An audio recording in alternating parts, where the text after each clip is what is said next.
And this is my classroom management plan. In my parent letter, I talk about several things. The first thing that I talked about is about me, let them know me a little bit, know how long I've been teaching and what I'm going to be teaching in the classroom. I told them what my goals are for the year and how I want them to feel welcome, how I want their child to learn. I also talked about open house and what time it was, and I've sent a little thing home with them with a letter, and I put their school supply list in so that they'll have their school supply list, so the first day of school they'll be ready to learn. Or if the parents need help purchasing their items, they can let me know before school starts at least. And then I put a parent-student information sheet in there just for me to get to know a little bit about the parent and the student.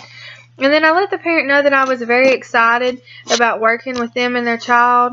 And I told them that about my rules and procedures, and told them that I was really looking forward to meeting them at the open house that we had planned.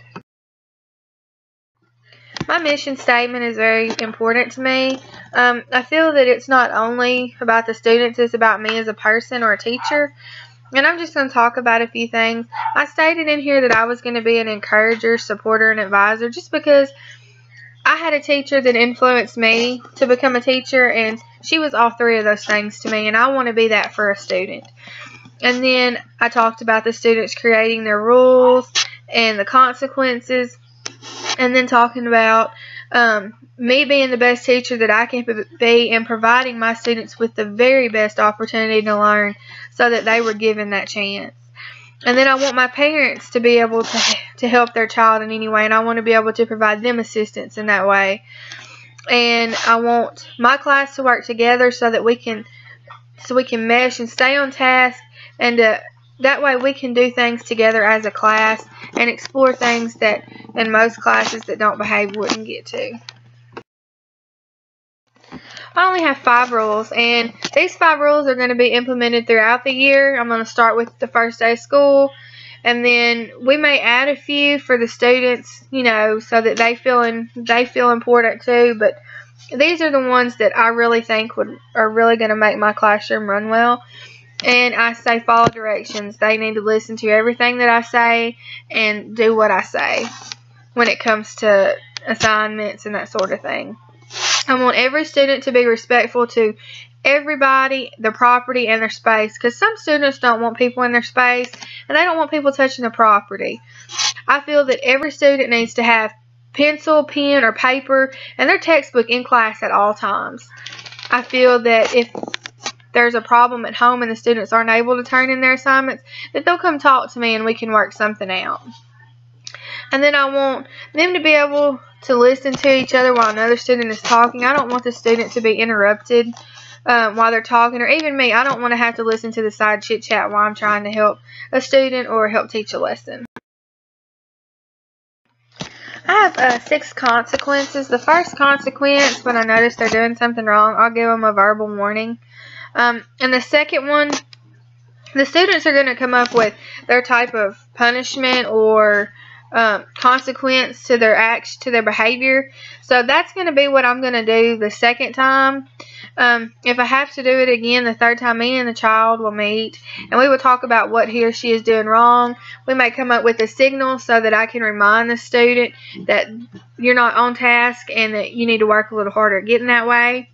If the student completely ignores that, I'm going to contact the parent, because I want the parent to know not only when their child is acting up, when their child is good as well, but I feel like the parent needs to be contacted when their child is repeatedly disobeying. The 5th one, I'm going to have a conference with both the parent and the student, and maybe even the principal, to address the problem and see if we can't do something to fix it. And the last resort is sending them to the principal's office with a write-up. These are my procedures and routines. We may not use every one of them when the school first starts, but we'll learn them throughout the year and we'll know when to use them and when not to. One of them that I have is exiting the classroom. I dismiss the class, not the bell. I will call tables or rows or however I do it to line up quietly, and then I'll dismiss them. And then my second one is turning in assignments. I want to be a very organized teacher, so I'm going to give the students a number to put on the right corner of their page, and I want them to put their papers in order when they turn them into the box for their class period. Not only for me, but when I'm putting the grades in the grade book, it'll be a lot simpler for me to do so. I'm going to be checking attendance, and I'm going to have a notebook sitting on the table. This notebook will contain different sections for each period that I teach.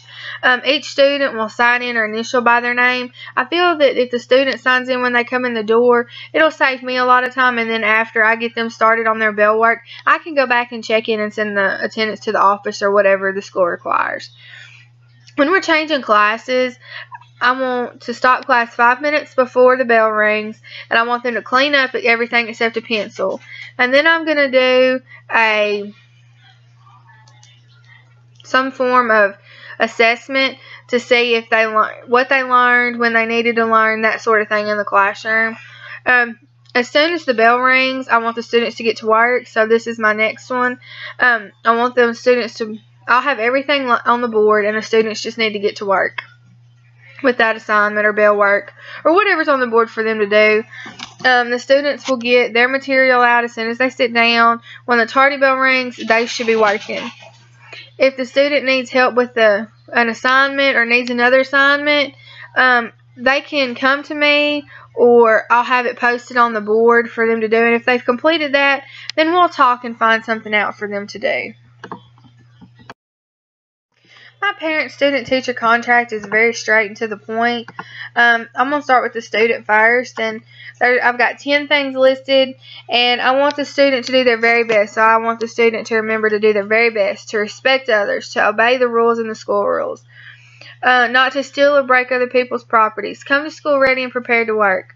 Complete all assignments and homework. Be kind and helpful. Believe that they can accomplish anything. Talk with their parents about their day. Any time of the day when they need to vent or something like that, they need to be able to go to their parents. I want them to spend 15 minutes every night studying for what they did that day.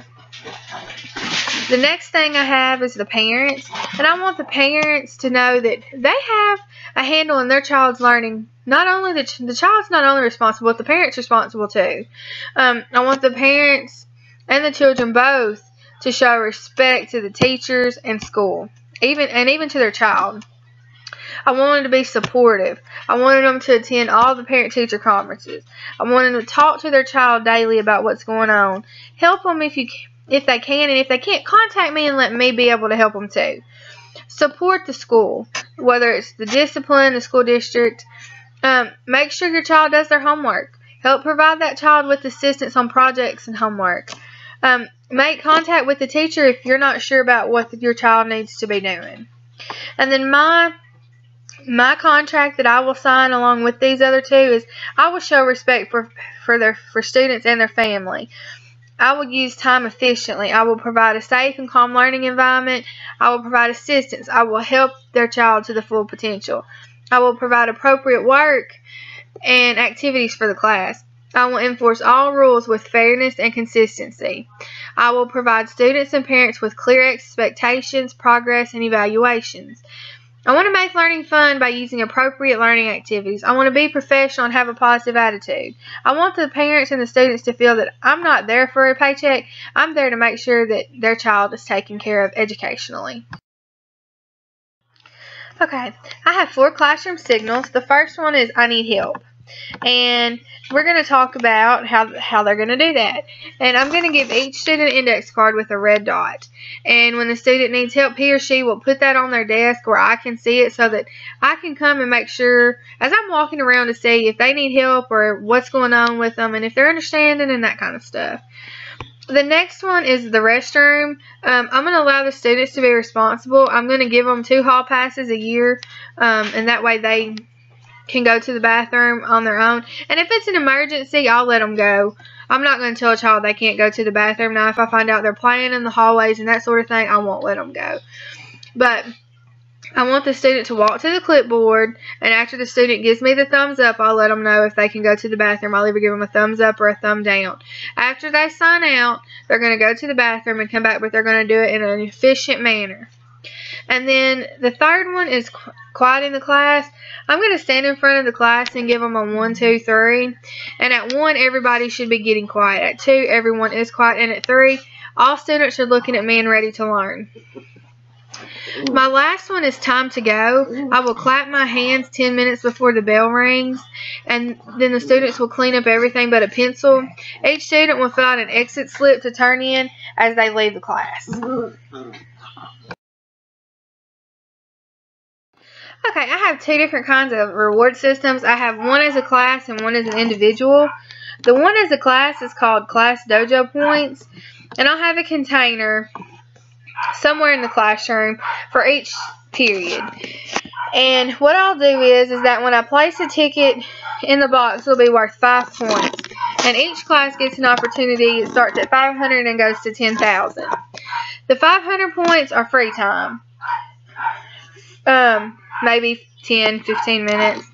Then 1,000 points, they'll get to bring a snack to class. 2,000 points, we'll watch a movie related to the topic we're talking about in class.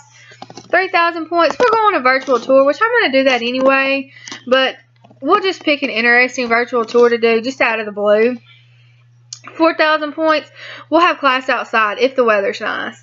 5,000 points, I'll go get them breakfast. 6,000 points, we'll have pizza for lunch. The whole class will come to my room at lunch and we'll have pizza. 7,000 points, they get a technology day. We may do research on iPads or on whatever technology the school has. 8,000 points, we'll wear pajamas. 9,000 points, we'll have a free day. We'll find something to do fun and not do any work that day. 10,000 points, we'll go on a field trip, whether it's to a museum or something interesting. Maybe a site of a war or something around here.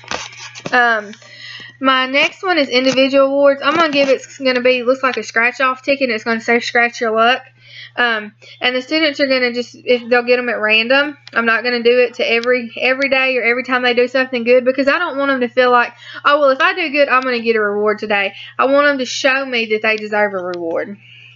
And the first one is a homework pass, a bathroom pass. They'll get one test question, a library pass, a computer pass, teacher for the class. They'll get to be teacher for the day.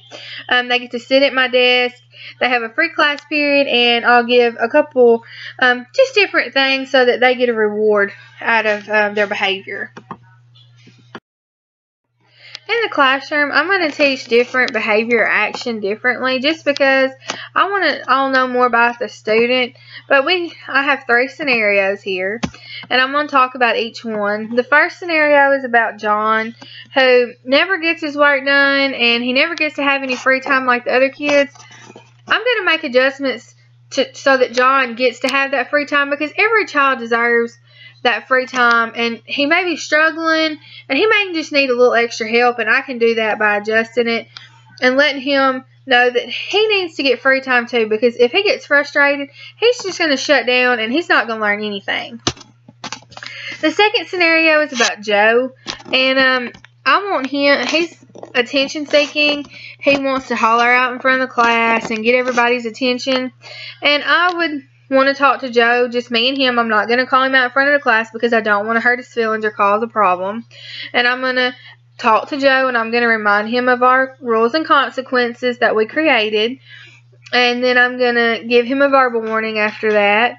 And then me and Joe will talk after class if he continues to do that, and we'll come up with some sort of signal for him to realize that when I give him that signal, he's not doing what he's supposed to. And then the last one, it's about another student named Joe. He is very angry, and I don't want to cause a confrontation with him, so I'm not going to call him out in front of the class. I'm going to ask Joe to take 10 minutes and calm down, take a deep breath, take a walk, come back, and me and him can talk about what the problem is and see if we can't fix it so that Joe is happy and ready to learn in the classroom. But in every situation, things are going to be different, and I don't want the child to feel like I'm taking over, being nosy, or being unfair. So I'm going to give them that opportunity to do right, and I want their learning to be fun. I want them to enjoy getting an education. I don't want it to think, oh, I have to go to school every day and I have to put up with her. I want it to be fun. I want us to get along. And depending on what type of behavior or situation I'm put in, will depend on how I react and respond to how each child acts.